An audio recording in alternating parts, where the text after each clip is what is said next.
кең. Жаназаңа бара алмаймын, алыстамын. Қош бол, батыр, дулатым, арыстаным. Енді міне өкінішті болып отыр, жүзбе-жүз. Бұрын неге таныспадым? Өйткені жолымыз бір тоғыспады. Билікте өзіңді аңдып көп ұстады. Елім жерім деп жылап жүруші едің, дәл батырдың өзіндей соғыстағы. Сен батырсың, шын батыр боп қаласың. Біліп тұрып кеп салған шоққа басын.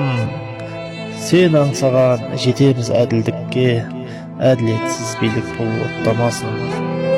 Дулат аға тек әділдікті аңсаған, тең келмейді-ау, ойласам еш жан саған. Қорықпай талай жерде тіліп айтқан сөзіңе қарап кейде мен тамсанам. Сен еркексің, ер жүрексің, еңселісің. Тер төктің еліміздің ертең үшін. Қазақтың бір дулатын алып құдай, мың жігітке дулаттың берсе күшін.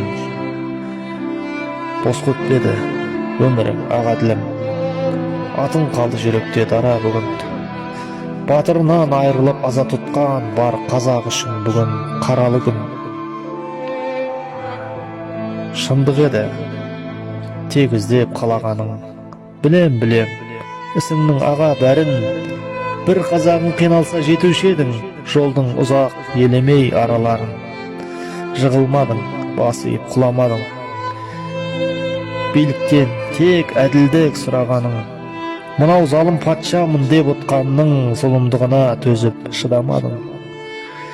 Кеше түнде үйіңде тағы ұсталдың, қазақ үшін әркез сен намыстандың.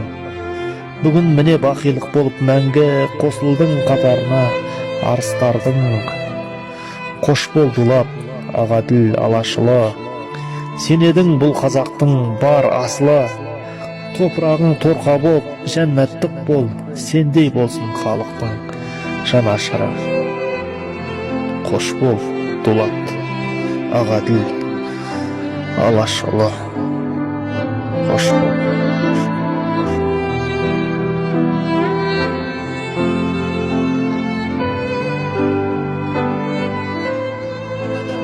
Бәрімізге жасалған бұл шақыру, сендердің бәріңді бір-бірлеп қырамыз деген, өлесіңдер деген.